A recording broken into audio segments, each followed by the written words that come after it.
Hello everyone, it's Patrick Ash here, coming to you from Patrick Ash Coaching, and today I'm going to talk about part 2 in our Healthy Athlete series, all about recovery in the curveball. So how do you best identify your recovery needs and what to do when you need it, and also to how to problem solve the curveball. So what do you do when life happens? When things come up that need to interrupt your training, how do you adapt to those to make sure that you still stay consistent and progress in your training? As a quick review, last day in the training discussion, I brought up the 5 critical performance components, and those are training, recovery, mental preparation, nutrition, and strength and mobility. All of those 5, when they're working well together and programmed and done consistently, will lead to your optimal health and performance. Now today, what we're going to discuss is all about recovery. We're first going to talk about the morning routine, so how to best set up your morning to get the most out of your day and perform at your best.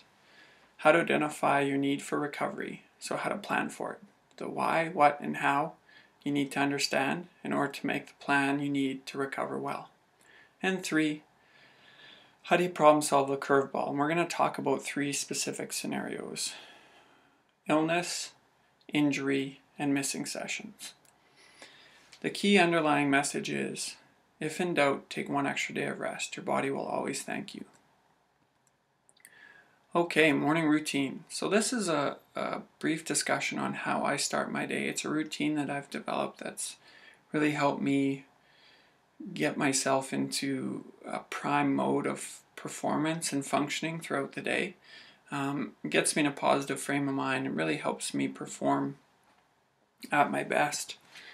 First thing I do is I want to wake up, so I do a little cold water face wash. Nothing fancy about this, just get in, wake up, go to the bathroom, rinse some cold water on my face.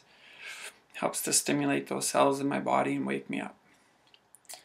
The next thing I do is a head to toe body scan. So what I'll do is I'll go find a quiet place in my house. And when I usually wake up at 4 in the morning, there's lots of options for quiet places. And so I'll lie down typically when I'm doing this, and I'll do what's called a head to toe body scan. Some people like sitting. They find if they lie down, they might fall asleep again. So you can choose sitting or lying down.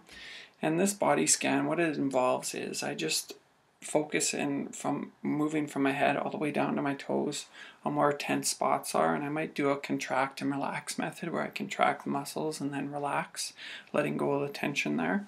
And while I'm doing this, I use a 4-7-8 breathing method. So this is where I press the tongue up to my top of my mouth. I breathe in for 4 seconds, hold that breath for 7, and then exhale through my mouth for 8 seconds. And essentially what this does, it helps me really relax and to get into a positive frame of mind before I start my day. The other thing I do that really helps my mindset is just ending with some gratitude. So I'll spend about 5 minutes doing the body scan and then end with another 3 minutes or so just thinking about gratitude. Those things I'm grateful for, and instead of what a lot of people tend to wake up, they tend to really focus on, what's not going right, what hasn't gone well in your life, what you're upset about. And I think it's important to always start your day with a bit of gratitude. Really can get you in a positive frame of mind. Then, of course, because you're a little dehydrated after sleep, I always start with a little bit of water, some apple cider vinegar, lemon, and sea salt, just to help balance the pH in my body, stimulate my digestive system, add some vitamins and minerals in there as well. And then after I'm done my morning session, I usually end with a contrast shower. So this is a 2-to-1 hot to cold ratio, and this is where I might shower for a hot shower for a minute and then switch the water all the way to cold for 30 seconds and then go back and forth between the hot and the cold at that 2-to-1 ratio, usually about 3 to 4 times through. Sometimes I'll go longer, so I might do 2 minutes hot, 1 minute cold. It just depends on how I'm feeling and the time I have, but I find that really helps prime my body and mind for the day. Let's talk about fatigue, and specifically its relationship to recovery. Recovery can be a day off, a mobility session, so just going through range of motion or doing some self-massage, or active recovery, which is just that low-level, easy activity. Rest days, remember, are part of the journey. Emotional and physical exhaustion happens. Travel days happen. Life commitments happen. They're all going to impact your training at some point or another. You just have to deal with them and move forward. Unusual fatigue does not mean cancel the session. So if you're a little bit more tired than normal, sometimes just an easy active recovery session can really help speed and facilitate your recovery through that. Remember post-workout massage and mobility work. So go hunting with the foam roller or the ball and just work out some of those tight spots. If you need some ideas, Mobility WOD, there's a link there that provides some good ones. And also too, you may want to look at your magnesium. Magnesium is often deficient in a lot of people, specifically athletes, just because we're constantly breaking down muscle, and magnesium is really important. It has a number of different functions in the body, including helping reactions related to nerve and cardiac function, muscle contraction, relaxation, protein formation, and most importantly for us, energy production. So it'd be a good discussion with your healthcare practitioner whether or not you want to look at something like a magnesium supplement or magnesium bath, or topical magnesium spray can also help. Now let's talk about fatigue and identifying your trigger. So if you're feeling unusually tired, ask yourself, have you trained well and felt good the last 1 to 2 weeks? Has your sleep and mountain quality been good? Have you been dehydrated or constantly hungry? Are you dealing with more or different stress than normal? You need to identify what your trigger is to make the right decision on whether or not to train. Now, talking about recovery, let's look specifically at the signs of fatigue versus the signs that you're recovering and adapting well. Let's first look at fatigue. So again, look at your last 2 weeks of training. Have you had unusual life stress, poor nutrition or hydration? Those can all impact your level of recovery. Have you had poor performance? So the last 3 to 4 sessions have been poor with a higher perceived effort than what you normally have for the power and pace you're putting out. Do you have trouble getting your heart rate up despite hard work? You're likely overly fatigued. You can add a lower or higher resting heart rate to this as well, usually from 5 to 10 beats per minute. Do you experience broken sleep, so fatigue in the day but restless at nights, or have trouble waking up in the morning, beyond what is normal, of course? Night sweats, waking up with sweat, wet sheets, unusual cravings, so specifically for sweets and carbohydrates, sometimes at unusual times as well. Unusual soreness, so if you have unusually sore muscles, if you're a little bit sore after a workout the next day, can be normal, but if it's lasting 1, 2, 3, 4 days down the road and it's getting worse, that's usually a sign of poor recovery. And motivation, you're not enjoying training, your goals are less important, your drive to train and compete is diminished, you're likely tired if this is the case. Now let's look at signs of recovery and adaptation. So once you've committed to take a few light days to recover, how do you know you're back into the mix and you're ready to get back at it? Your motivation, that's the first place to start. Does the idea of training hard sound good again? Does your heart rate response return to normal at exercise and at rest? Does your sleep quality return to normal? Again, your eating patterns, you want to eat healthy again, and your eating patterns are normalized. Same with hydration, and those odd cravings have subsided. Do you feel a bounce in your step? When you get back to doing that light activity, do you have the urge to do some intervals again? Are you ready to give it your best and get after it? All signs here of recognizing your fatigue and recovery. Now, how do you know that you should train? Okay, here's a good little tester to do. If it's an early morning session, more sleep may be ideal, but if you can exercise without compromising your sleep quality, then let's look at this 20-minute test drive. Okay, so just do the warm-up, 20 minutes light activity. Just get the body moving and see how you're feeling. Do you feel better? Do you have good energy? If your answer is yep, you bet. So then complete the session structure, but nothing over moderate hard intensity. If you're like, no, I don't feel good after that warm-up, then just go home. The easy recovery, active recovery work will be helpful there to accelerate your recovery. Focus on your hydration and good nutrition when you get home. So the water, apple cider vinegar, lemon. You might want to add in a green smoothie there just to increase your vitamin and mineral content. The bottom line is you're done training for the day.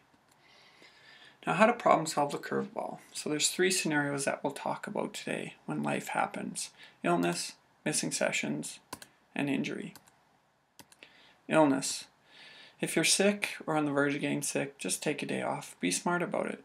After the day off, then see how you feel the following day, and then you can make a decision on whether or not to train. The key is when you're coming back into training, make sure you go easy. Now I'm going to give you an idea of how to do this through another type of body test drive. This is a way of easing your body back into training. It's done over 2 to 3 days. So day 1, just a short session with a few little 10 to 20 second pickups. Day 2, easy short 30-minute run, then an easy short 30-minute session of swim, bike, or mobility. Again, it's important not to do a run on the first day. Running's a little more stressful, so a body supported activity like cycling or swimming is ideal. Day 2, you can add a little run, and then another session, 30-minute session of swim, bike, or mobility, like I said. You want to add in some shorter pickups in day 2, but again, 15 to 30 seconds, just to stimulate the body a little bit. This could be some big gear work in cycling, paddles in swimming, or some light strides in running. If you get through those 2 days, you're usually ready to get back into training again. You can track morning resting heart rate as well if you do that normally. If you're still elevated 5 to 10 beats higher than usual, usually means you're not recovered yet. Also, too, if you're easing back in the late sessions, have a higher heart rate response than normal, usually means you're not recovered enough. Key is if your long-term health is just not worth pushing it. So make sure, take the rest days when you need it when you're sick. You can either take a few days now, or trust me, you'll end up taking several weeks later. Here's a couple good links from Precision Nutrition, all about exercising when you're sick and also what to eat when you're sick. Or really, this is what to eat anytime. It's just about good nutrition. Now, missing sessions. You need to be an active participant. Remember, dealing with life is part of the deal. Things come up. Remember, your key sessions are the foundation of the program. You want to try to hit those every week. The key sessions can be moved around, but it's important to keep adequate recovery between those sessions. So it's important not to jam 2 or 3 key sessions in a row, because you got to recover first between those. If you're missing sessions, for example, or you need to modify training. So, for example, you got to modify a session due to time. It's better to trim the number of repetitions rather than the distance of the interval to keep the same stimulus. For example, say your workout is a 6 times 800 meter run. Instead of doing 6 times 400 meter run, it's better to do 3 to 4 800 meter runs. Then you're still keeping the same stimulus there. Watch for compromising sleep to get in an extra 1 to 3 days max of early days during the week. So if you normally don't work out in the morning, this would mean not adding an extra anything more than probably 2 or 3 days in the morning if you've missed a session. A little counts. Rather than skipping, scale the workout down. Even a 15 to 20 minute run, benefits still happen. Have a contingency plan in case of cumulative fatigue after warm-up. So test the waters. So do 10 minutes easy. You feel good? Okay, do 10 minutes moderate. Feel good? 10 minutes moderate hard. Just gradually build it up as you go. And please avoid the training guilt sandwich. This is when you miss a session, so you decide, okay, I'm just going to do it all the next day. Don't do that. If you miss a session, just let it go. Start fresh the next day. If you try to jam too many hard sessions or too much work on in one day, that cumulative fatigue is just going to affect the rest of your training. Now, injury. Pain and soreness. Your body is sending you signals. Please listen. Don't wait or hope that it'll go away and keep training. Address it. Prevention. Mobility work and self-massage. You know what your body's telling you. If it's giving you signs and signals, massage it out. Mobility WOD gives you some good techniques. Seek a good health practitioner who understands sport to help. Okay, we have good ones in town. Physios, Leo White, Alison Mastic, Lisa Swallow, Kairos or Gord Chadwick, Dan Rutledge. Lots of good people in town. Seek them out and make sure they understand sport. So lastly, just as a summary, a healthy athlete is a happy athlete. Take care of yourself. Remember, progression plus recovery equals performance. You have to recover well. Listen to your body. Be accountable. Remember your purpose, enjoy the process, and the results will take care of themselves. Next up, nutrition and hydration. Any questions, let me know.